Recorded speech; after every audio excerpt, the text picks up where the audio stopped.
Hi friends, குழந்தைங்களுக்கான சளிக்கான நறுக்கு மருந்து எப்படி தயாரிக்கிறது அப்படின்னு பார்க்கலாம். ஃபஸ்ட்டு வெத்தலை ஒன்று எடுத்துக்கிட்டேன். அடுத்தது துளசி. இது எல்லா மூலிகைகளுமே எங்கள் வீட்டை சுற்றி எங்கள் தோட்டத்தில் இருந்த மூலிகைகள் தான். எல்லா மூலிகைகளுமே நாங்கள் வச்சுருக்கோம்.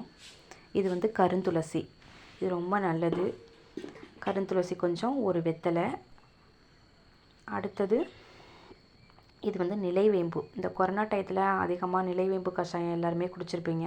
ஆனால் இந்த நிலைவேம்பு பார்த்துருக்க மாட்டீங்க. இதுதான் நிலைவேம்பு. ரொம்ப கசப்பாக இருக்கும் கொஞ்சோண்டு சாப்பிட்டாலே. இந்த வேம்பு எல்லாருக்குமே தெரியும், நார்மலாக உள்ள வேம்பு. இது எல்லார் வீட்லேயுமே இருக்கும் இந்த மரம். அடுத்தது என்னென்னா மணத்த தக்காளி செடி. இந்த கீரை சமைச்சு நீங்கள் எல்லாருமே சாப்பிட்ருப்பீங்க. இந்த கீரை ரொம்ப சளியை வெளியில் தள்ளும். வெளியாக்கிறதுக்கு இது ரொம்ப அருமருந்துன்னு சொல்லலாம் இந்த கீரையை. மணத்த தக்காளி கீரை.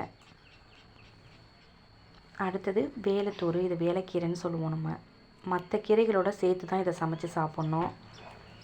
முளைக்கீரை சமைச்சு சாப்பிடும்போதெல்லாம் இதை நாங்கள் சேர்த்துப்போம். இதை பூவும் கொஞ்சம் எடுத்துக்கிட்டேன், இதில் கொஞ்சம் இலையும் எடுத்துக்கிட்டேன். நிறைய வேலைத்தூர் நிறைய இருக்குது. வைக்கோல் பொருட்டையெல்லாம் நிறைய வேலைத்தூர் நிறைய வந்திருக்கு பாருங்கள்.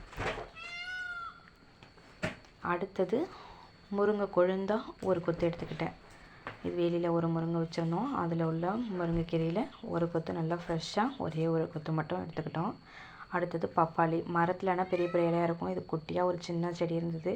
அதுலேருந்து ஒரு 4-5 இலையை எடுத்துக்கிட்டேன். பப்பாளி இலை. பப்பாளி இலையுமே நல்லா கசக்கும். ஜுரத்துக்கெல்லாம் ரொம்பவே நல்லது பப்பாளி. இது மூக்கரட்டை அப்படின்னு சொல்லுவாங்க. இது தனியாக ரசம் கூட இதை வச்சு சாப்பிட்லாம் இந்த இலையை. அடுத்தது இது ஓமவல்லி இலை. ஓமவல்லி கொஞ்சம் ஃப்ரெஷ்ஷாக இல்லை, அதனால நல்ல இலையாக பார்த்து 2-3 எடுத்துக்கிட்டேன்.